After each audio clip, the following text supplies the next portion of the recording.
oportunidad. Ahora, no lo digo porque tenga escasez, pues he aprendido a contentarme cualquiera que sea mi situación. Sé vivir humildemente y sé tener abundancia. Sé en todo y por todo estoy enseñado, así para estar saciado como para tener hambre, así para tener abundancia como para padecer necesidad. Todo lo puedo en Cristo que me fortalece. ¿Han escuchado ustedes ese pasaje? Nos lo sabemos de memoria. El problema es que muchas veces lo sacamos del contexto y no sabemos qué estamos diciendo. Pero en este contexto donde Pablo dice que he pasado hambre y he pasado abundancia, he estado bien y he estado mal, pero yo todo lo puedo en Cristo que me fortalece. Sin embargo, bien hicisteis en participar conmigo en mi tribulación. Y sabéis también vosotros, oh filipenses, que al principio de la predicación del Evangelio, cuando partí de Macedonia, ninguna iglesia participó conmigo en razón de dar y recibir, sino vosotros solos. Pues aún a Tesalónica me enviasteis una y otra vez para mis necesidades, y Pablo no olvidaba aquello. No es que busque dádivas, o sea, no les estoy lavando el coco, no los estoy convenciendo para que me sigan dando, es que estoy agradecido con ustedes, filipenses, es lo que está diciendo. No es que busque dádivas, sino que busco fruto que abunde en vuestra cuenta. Pero todo lo he recibido y tengo abundancia, estoy lleno, habiendo recibido de Epafrodito lo que enviasteis, olor fragante, sacrificio acepto, agradable a Dios. Y el versículo 19 dice otro versículo, otro principio que muchos de ustedes conocen. Dice: mi Dios pues suplirá todo lo que os falta conforme a sus riquezas en gloria en Cristo Jesús. Es otro versículo que citamos fuera de contexto. Hermano, aparece cualquier persona con una necesidad tremenda y de una vez le recetamos el versículo. Le decimos: hermano, no se preocupe, nuestro Señor suplirá todas las cosas conforme a su riqueza. Un momento. Esa promesa no es para cualquiera, es para aquel que se entra en el contexto de este pasaje que hemos buscado. Personas, hermano, que han sabido vivir contentos, agradecidos con Dios sin importar la circunstancia por la que están pasando. Entonces, a ellos, hermanos, dice, mi Dios pues suplirá todo lo que nos falta conforme a sus riquezas en gloria en Cristo Jesús. Al Dios y Padre nuestro sea gloria por los siglos de los siglos. Amén. La última vez que estuve en África, ahora vamos en diciembre otra vez, pero la última vez que estuve, una misionera guatemalteca, se llama Cecilia Miranda, porque en Senegal una de las cosas que usted va a encontrar es que hay misioneros de todo Centroamérica, de Sudamérica. Ahora están aumentando los venezolanos que están llegando allá, y le voy a decir algo, puede ser vergonzoso, pero no para nosotros. Las iglesias que más misioneros están mandando y sosteniendo son iglesias pequeñas. Usted puede caminar por todo Senegal, hermano, y yo he caminado muchísimo y yo nunca he visto, hermano, un misionero que diga: vengo de la megachurch allá en esta, del apóstol aquí, del apóstol allá. Los misioneros que están siendo sostenidos, en ocasiones son sostenidos por iglesitas de 200 miembros, de 300 miembros, incrustados en las selvas de Nicaragua, como una misionera que nosotros ayudamos, hermano, allá en Ramá. Creo que Oliver conoce Ramá, ¿no? De una iglesita súper pobre que cada mes le manda $250 a esta muchacha para que viva, para que pueda comer, para que todas sus necesidades sean suplidas, incluyendo un curso de francés, porque si uno se va para Senegal y no habla francés, no hace absolutamente nada. ¿Cuánto sacrificio tendrá que hacer una iglesia en Nicaragua, hermano, donde el poder adquisitivo es sumamente bajo, para poder sostener un misionero allá? Y aquí en Estados Unidos hay iglesias, hermano, en la que cada silla de las que tienen en sus miles y miles de butacas, hermano, puede valer más que el sostenimiento de un misionero por un año. Pero damos gracias a Dios por las iglesias pequeñas, damos gracias a Dios por los ministerios que se están involucrando en esto, que Dios al final de cuentas suplirá todas sus necesidades conforme.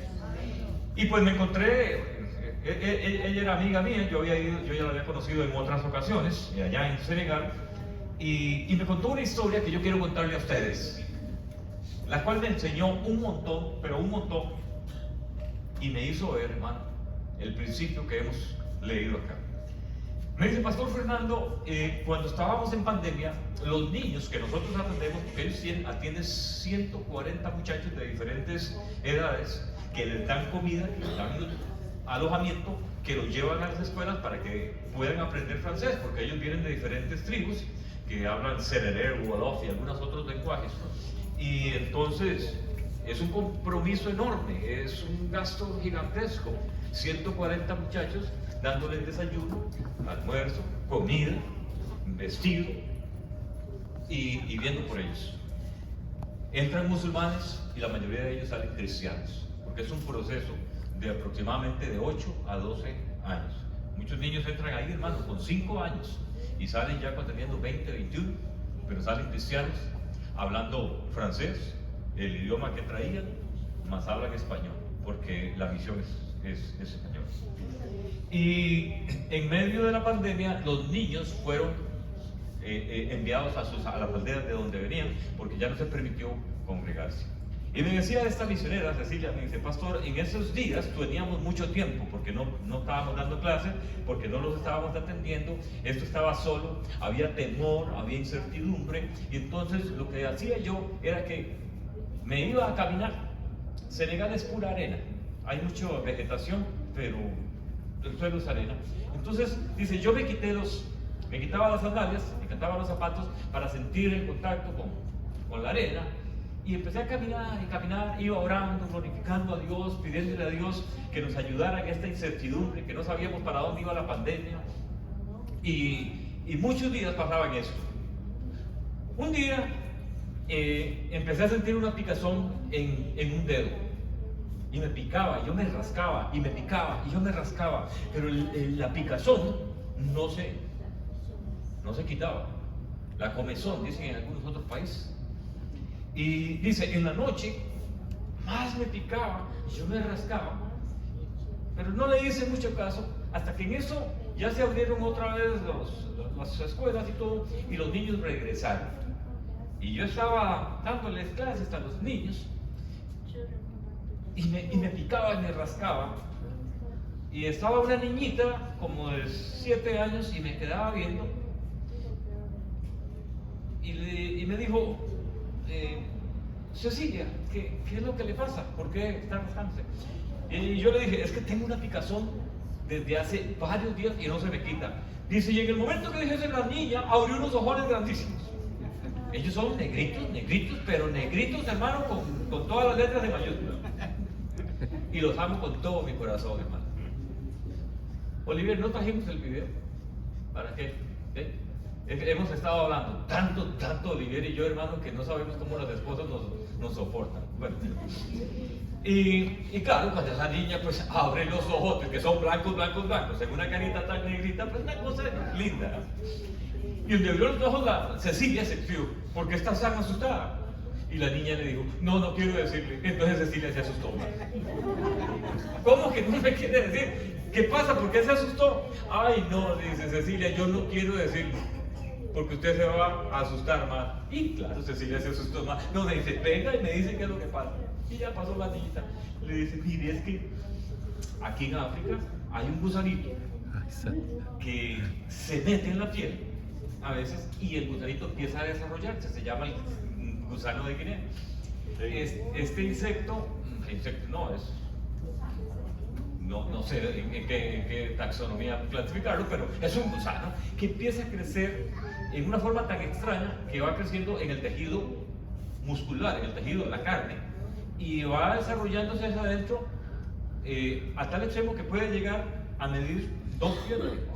Santo Cristo. Entonces la cabeza queda en la piel, pero él empieza a desarrollarse, y la forma en que lo quitan es que tienen que rajar con una presto barba, ¿no?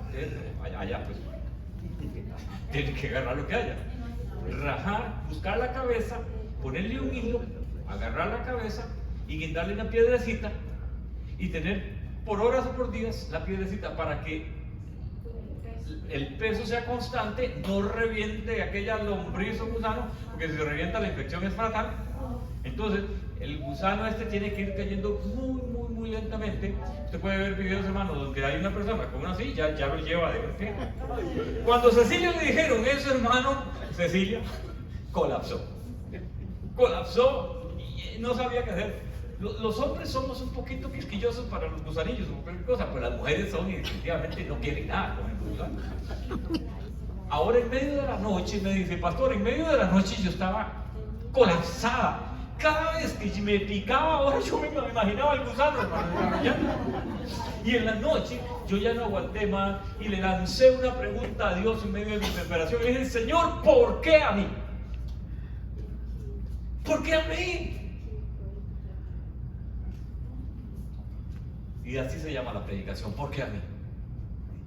Dice que ella lloraba y lloraba, temblaba del miedo y entre más picaba más imaginaba cosas y le volvía a decir, Señor Dios, ¿por qué a mí? Yo dejé mi país Guatemala, yo dejé mi familia, dejé mis comidas, dejé mi idioma, dejé mi cultura, lo dejé todo por venirte a servir, Señor. ¿Por qué a mí me permites que me esté sucediendo lo que me está sucediendo? Y me dice, pastor, y le voy a decir algo, me dice, yo no estoy acostumbrada a andar diciendo Dios me dijo, pero yo literalmente escuché una voz que me dice, ¿y por qué no? ¿Qué? Dice que siente la convicción que le dice, entonces estos gusanitos están reservados nada más para estos negritos a los que tú vienes a cuidar. Es que tú eres superior a estos negritos, es que tú eres superior a aquellas personas por las que dejaste todo. Es que tú tienes algunos privilegios en especial para que este gusanito no se le meta a ti, pero que no importa que se le meta a todos los demás. No importa que le ocurra a todos los demás, pero a ti no. ¿Qué tan especial eres? Me dice, pastor, y ahí sí es cierto, si yo estaba llorando ahora ya nadie me consolaba. Cuando yo sentí la verdad de que yo decía, yo amo a estos niños con todo mi corazón, a tal extremo que lo he dejado todo, pero ahora el Señor me está reprendiendo, porque ahora encuentro que si le hubiera pasado a ellos estaba normal, pero a mí no. ¿Por qué a mí? Y Dios le dijo, ¿por qué no? Amado, en nuestras vidas, y estoy hablando con gente llamada a ser maduros, a ser grandes, a no ser niños, hermano, que Oliver tenga que andarles constantemente sobándole la cabeza para que vengan a la iglesia, que hermano, que usted no me visita, que hermano, que usted no me llama, que... No, aquí estamos ya hablándole a un ejército de Dios. Esta es palabra para gente valiente, para gente que ya se confronte consigo mismo y que diga, caramba, ¿por qué no? Miren lo que está diciendo Pablo en este capítulo. Dice, todo lo puedo en Cristo que me fortalece. Pero oiga el contexto.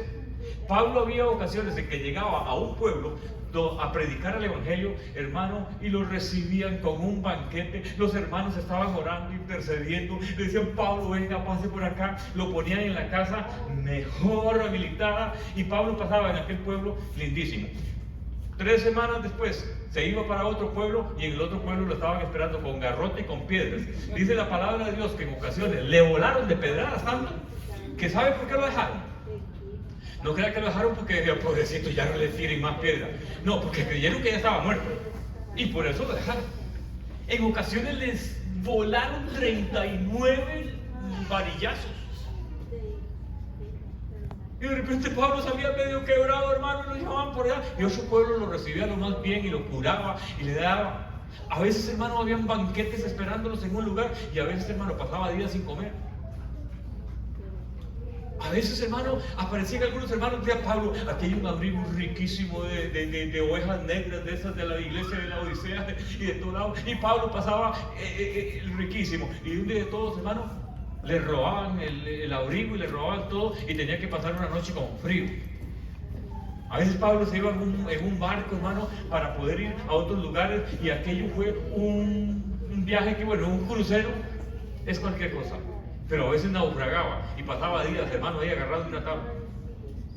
Y en medio de esto Pablo dice, ¿saben qué? Todo lo puedo en Cristo que me fortalece. Amén. ¿Cuántos años pasé yo equivocado con ese versículo, hermano? Creyendo que era un versículo que se refería nada más al poder. Tengo tanto poder del Espíritu Santo que écheme lo que sea, yo todo lo puedo en Cristo que me fortalece. Estoy enfermo, todo lo puedo en Cristo que me fortalece, venga para sanarlo. Imagínense que cuando yo era muy joven, estaba en la secundaria y conocía este versículo de memoria, y cada vez que iba a hacer un examen de matemáticas, alguna cosa, ponía en la parte de arriba Filipenses 4:13 para recordarle a Dios y que me echara la ayudadita, porque yo todo lo puedo en Cristo fortalece, a ver si paso este examen. En mi ignorancia lo hacía, creyendo que eso tenía que ver con el poder que Dios había puesto en mí, que por eso yo podía hacer todas las cosas. No, hermano, no tiene que ver con el poder, tiene que ver con la convicción de que si me va bien, gloria a Dios, voy a seguir adelante, voy a seguir adorando, voy a seguir exaltando. Y si me va mal, también voy a seguir alabando y glorificando, porque yo todo lo puedo en Cristo que me fortalece. ¿No le ha pasado a usted alguna vez, hermano, que siendo un buen cristiano, que todos los domingos diezma y ofrenda, y usted es una persona dadivosa, y la Biblia dice que el alma generosa Dios la prospera, y de repente, hermano, se le vienen un montón de gastos inesperados y unas cartas ahí que ustedes era mejor que hubieran perdido de camino porque son cobros todos? Y si de un día agarra, señor, y le llega el 30 y tiene que pagar el mortgage o tiene que pagar la renta, y no hay. Y en medio de aquella situación, hermano, de repente viene y sucede que una pieza, un sensor del carro se le fue. Y ese sensor le vale, hermano, como $1000. Y dice, Señor, ¿por qué a mí? Si en medio de esta situación yo veo miles y miles de carros que pasan sin ningún problema, ¿por qué el sensor del carro mismo tenía que dañar? ¿Por qué a mí? Señor, yo veo que todo el mundo, unos van a Europa, unos van a París, otros de Londres, otros van a Señor. Y yo, ¿cuándo, Señor? Si no tengo papeles, si no tengo residencia. ¿Por qué? ¿Por qué a mí? ¿Y por qué a los inconversos, que a veces son terribles, les va mucho mejor? ¿Por qué entonces a mí me pasan estas cosas? ¿A usted nunca le pasaron? Sí, amén. Amén. ¿Alguna vez usted se ha enfermado? Amén. Y lo primero que le viene a la memoria a uno es, por la llaga de Cristo soy curado. Y usted se lo recuerda al Señor como si se le hubiera olvidado. Señor, recuerda lo que dice tu palabra, por tu llaga nosotros fuimos curados. Y entre más hora, más dolor le agarra. ¿No le agarra? Y dice, ¿por qué a mí? Señor, ¿por qué a mí? Hay ministros, hermano, hay ministros de los que usted tiene que huirle. Hay pastores que predican que si usted está enfermo, hermano, es porque usted está fuera de la voluntad de Dios.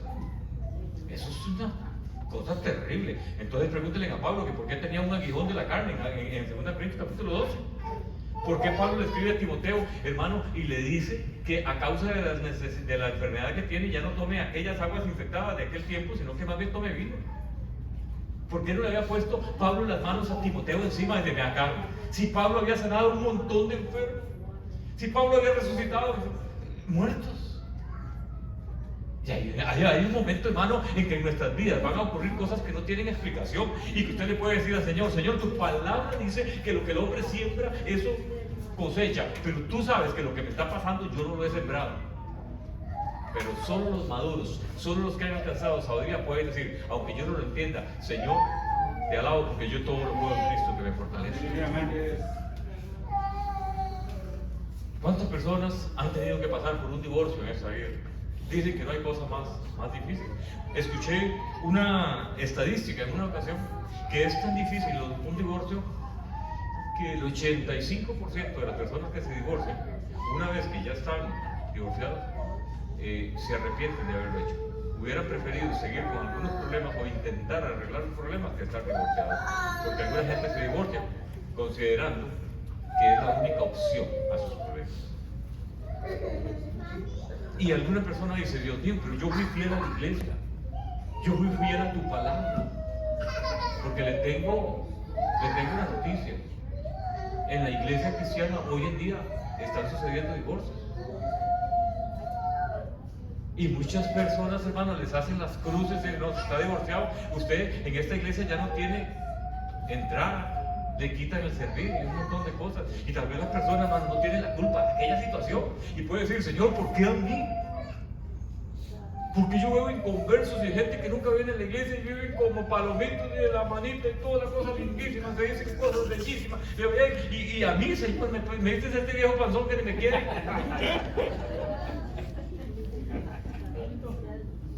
¿Por qué a mí? Pero ¿sabe qué? No se trata de andarle preguntando a Dios por qué a mí.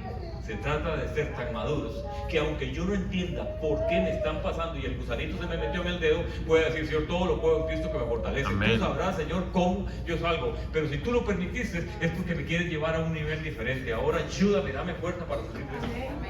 Amén. Qué extraño que nosotros no le preguntamos a Dios, Señor, tengo la refrigeradora llena de cosas. Hay lechugas ahí que están, que ni me había acordado, las compré hace un mes ahí, se las encuentro a usted que ya están, hermano, desmayadas, porque a usted más bien le sobra. Abre, hermano, de vez en cuando se tiene que sacar un montón de cosas que se le pusieron malas porque no se las comió, de tanta abundancia que hay. Pero nadie ve a uno diciendo, Señor, ¿por qué a mí si hay otros países donde, Señor, no tienen qué comer en ese momento? Donde hay gente que decía, esta zanahoria arrugada que tengo aquí y yo la estoy botando porque mañana voy a ir a comprar. ¿Por qué a mí tanta misericordia? ¿Por qué para mí tanta bendición? ¿Por qué para conmigo tanta benevolencia? ¿Ha visto algún cristiano diciendo, Señor, ¿por qué me bendices tanto? Bueno, pregúntenle. Hermano, estamos en un país donde la mayoría de los estados en este momento la gente está ganando como $21 la hora. Y estoy poniendo el promedio, la gente que gana $30 y más la hora. ¿Saben en Senegal cuánto gana un hombre? Hermano, que es como 3 veces nosotros. Volando salcha en medio de aquel sol terrible, levantando arena y polvo, hermano. Gana $7 el día. 9 horas volando salcha, hermano, haciendo zanja, y usted lo verá feliz de la vida cantando, porque por lo menos tiene trabajo. Y al final del día, lo que le pagan, hermano, son $7. Menos de $1 la hora. Y estos son buenos. Hay aproximadamente 1.500 millones de personas en este mundo que no ganan $1 al día, o ganan $1 al día. $1 al día. Y usted se queja porque es que solo 18 y yo veo que hay gente que ya está ganando 20 en mi trabajo y es que a mí me tienen discriminado, es que seguro como soy latino, racistas esos. Ahora, ¿por qué no dice, por qué a mí si hay hermanos que no ganan ni $1 al día y yo estoy ganando 100, 150 al día? ¿Por qué a mí? ¿Por qué tanta misericordia? ¿Acaso que yo soy tan excelente? ¿Acaso que yo soy tan especial? Si la palabra de Dios dice que a los ojos de Jehová no hace excepción de personas. ¿Sabe por qué a usted le está yendo bien así? Porque Dios ha sido misericordioso con usted. Y no está de mal que de vez en cuando diga, Señor, ¿por qué tanta misericordia conmigo? ¿Cuántos de nosotros, hermanos, pasa 1 año y 2 años sin que ni siquiera nos arrimemos a la sala de emergencia? Sin que ni siquiera vayamos a ver un doctor. Decimos, nunca decimos, Señor, ¿por qué? ¿Por qué a mí? ¿Por qué te fijas en mí y me das tanto? Yo le voy a hacer un principio, escúchelo, ojalá se lo aprenda de memoria, escriba. Cuando usted le pregunta a Dios, ¿por qué a mí? Hablando acerca de la bendición, usted le está alabando y le está agradeciendo. Pero cuando usted le pregunta, ¿por qué a mí? Con respecto a sus necesidades y algunas otras cosas que le están pasando, se está quejando. Y la palabra de Dios dice que nosotros no somos para quejarnos. Esta boca fue para alabar a Dios en todo momento. Tenemos que tener en nuestra mente y en nuestro corazón aquel versículo que dice que a los que aman a Dios todas las cosas les ayudan a bien. Solo teniendo eso grabado en nosotros podemos ser como Pablo y decir, Señor, todo lo puedo en Cristo que me fortalece. Hoy estoy pasando por un momento difícil, hoy estoy pasando por un momento que me desanima, hoy estoy pasando por un momento de incertidumbre, hoy no entiendo por qué lo que me está pasando, pero yo sé que el Señor tiene control, así que te adoro y te glorifico porque yo lo puedo todo en Cristo que Él me fortalece.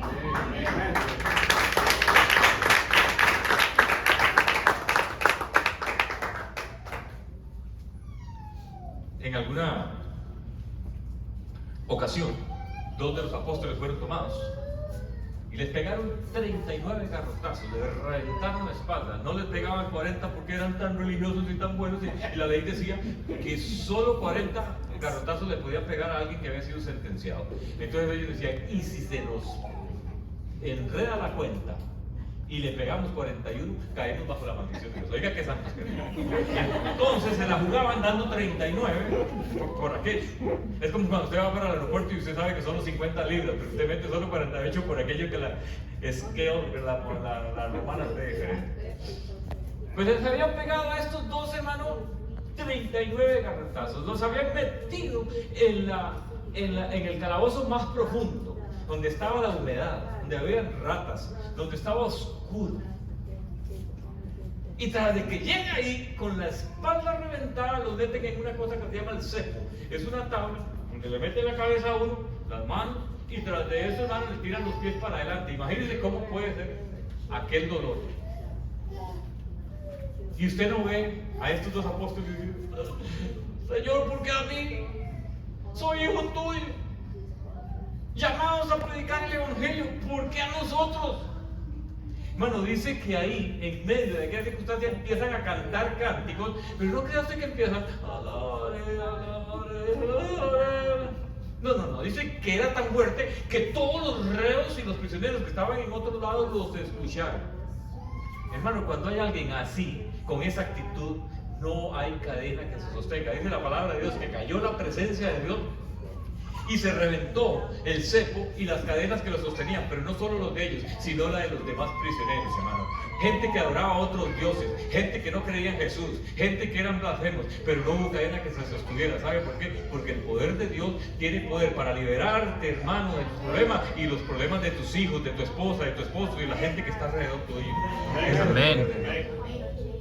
Pero ahí no termina la historia. Dice que cuando ya lo sueltan, va Pablo y Silas, hermano, haciendo un comentario: van gozosos por Dios, hermano. 39 varillazos, con la espalda que les duele de la posición que habían tenido, y van contentos. Y dice que salieron gozosos de haber sido tenidos por dignos de padecer a causa del nombre de Jesucristo.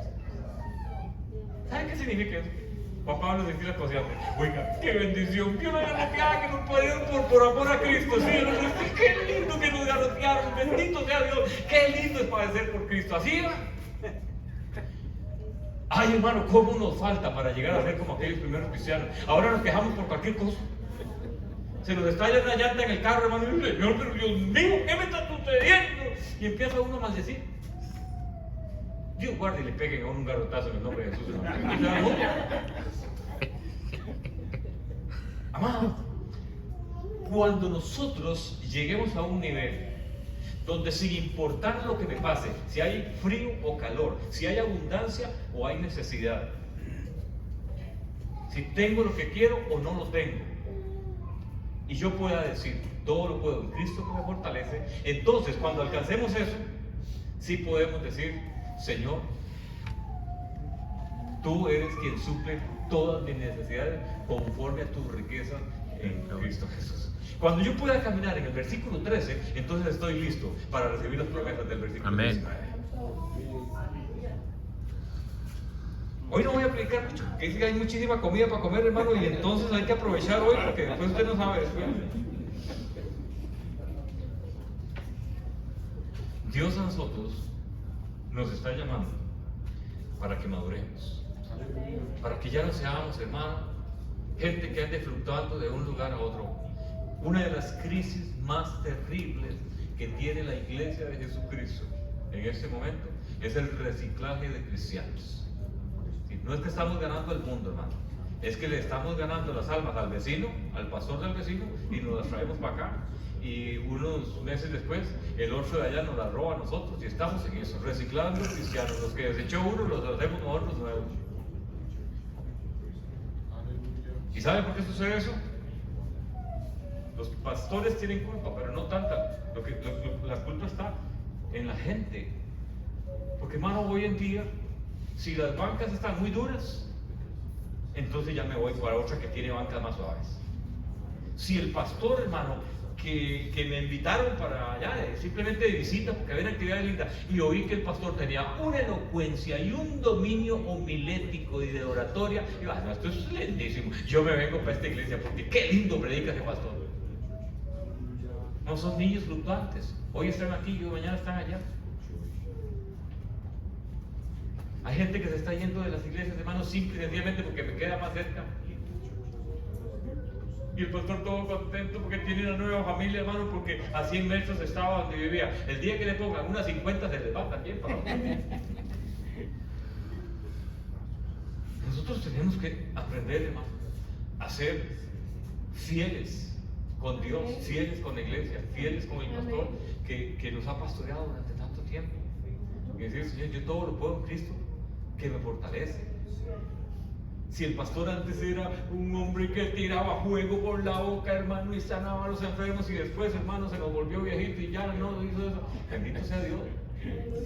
Voy con él hasta el final. Amén. Hasta el final. ¿Usted sabe lo que hicieron los gigantes de David? Perdón, los valientes de David. Y termino con esto. Es que yo me emociono y ya no. Les aseguro que con esta sí termino. David está en la cueva de Adulán. Está solo. Está perseguido. Le ha honrado a Saúl durante toda su vida. Y probablemente David en algún momento ha dicho: Señor, ¿por qué a mí? Pero ahí está en la cueva de Adulán. Le pide a Dios ayuda y Dios les manda 400 hombres.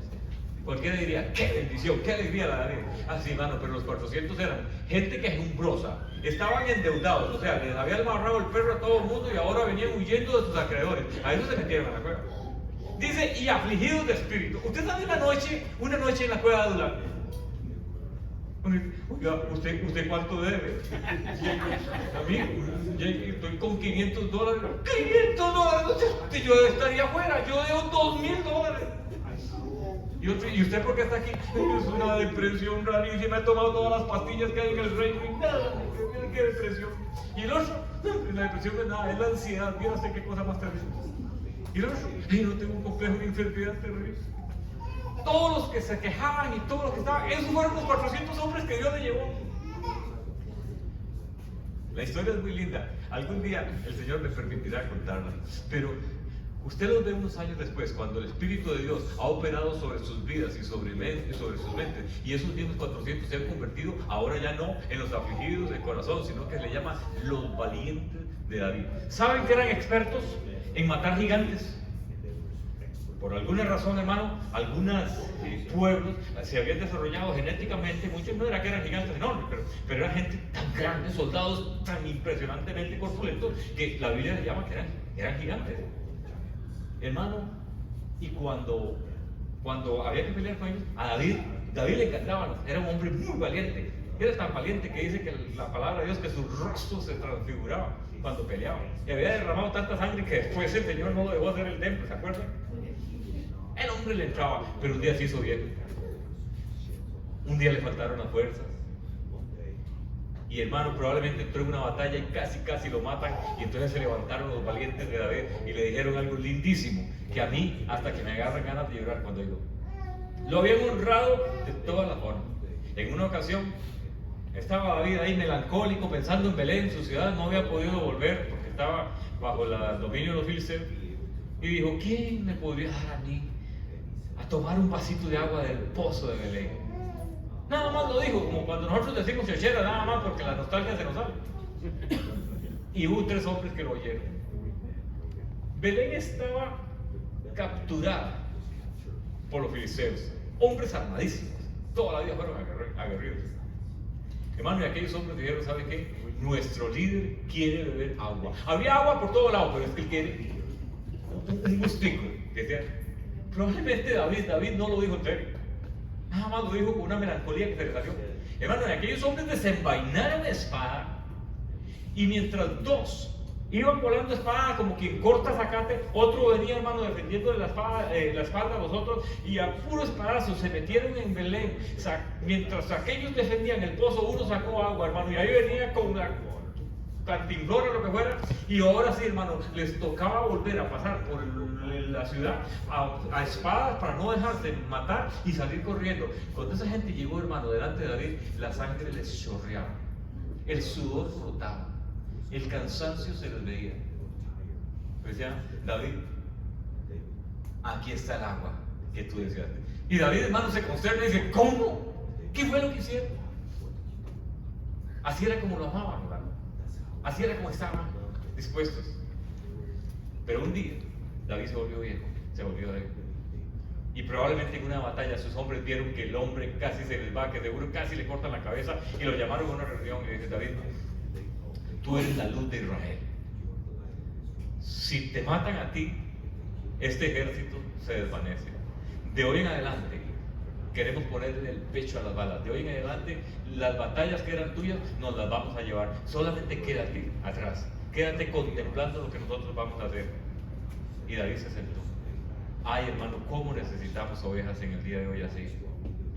Ovejas que no estén esperando, hermano, que el pastor se debilite y que ya empiecen a olvidársele en todas las cosas para levantarse como líder y decir, ahora sí, metan ese viejillo por allá que aquí voy a ser el pastor yo. Ah, sí. Pero qué lindo, hermano, cuando una oveja puede decir, ¿sabe qué? Yo lo puedo en Cristo, todo lo puedo en Cristo que me fortalece. Voy a ser fiel a esta congregación, voy a ser fiel a este pastor, voy a ser fiel a esta misión, voy a serle fiel al Señor Jesucristo, pase lo que pase, porque yo en Cristo Jesús todo lo puedo. Amén. Efectivamente. Entonces, esos son en los que Dios se fija y dice, "Ah, así está la cosa. Entonces, venga, te voy a bendecir con toda bendición en los lugares Aleluya. celestiales". Gracias. Amados, ustedes son tan lindos y son una congregación tan linda que el problema es aquí terminar uno de predicar, porque uno quiere predicar. Pero muchas gracias por su atención, muchas gracias por ser tan bellos, muchas gracias por la fidelidad al Señor Jesucristo, a la iglesia, al pastor Oliver. Que Dios me lo bendiga, muchas gracias por ese amor. Gloria a Dios. Aleluya. Algunas personas, cuando he predicado este mensaje, me han llamado. Me dice, pastor, pero díganos qué pasó con la misionera. ¿Qué pasó con el gusano? Ella pudo ser atendida en una clínica, gracias a Dios. El gusano con antibióticos y con alguna cirugía pequeña la sacó y hoy en día sigue sirviéndole al Señor, hermano, como si nada hubiera pasado, porque nosotros en Cristo todo lo podemos, todo lo puedo en Cristo que me fortalece. Que Dios los bendiga, hermanos. Muchas gracias por su atención.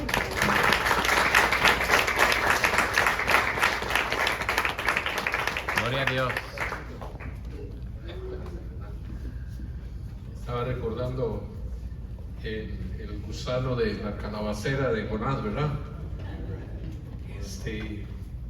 Gracias a Dios por la vida del pastor Fernando. Amén. Damos gracias a Dios por ello. Yo quiero pedirle a Fernando que se quede ahí de pie y Marisa para orar por ellos dos.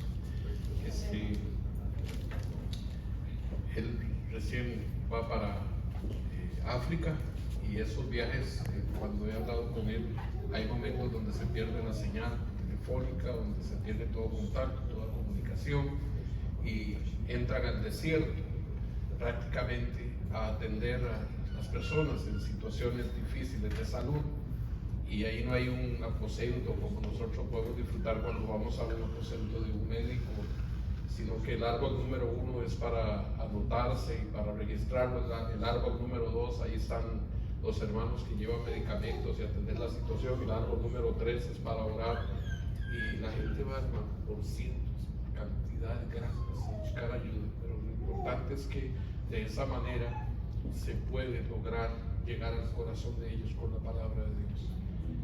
Y la gente viaja cualquier cantidad de kilómetros por estar ahí en esa reunión de adoración a Dios.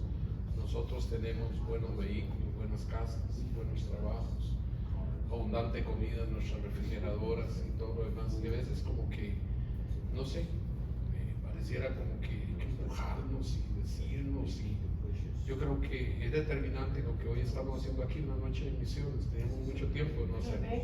Y yo creo que el Señor está hablando en nuestros corazones, en nuestras vidas. Y yo quiero pedirle que se pongan de pie y oremos por el pastor Fernando, por Marisa. El tiempo ha corrido, hermanos, pero la comida sigue ahí, no sé.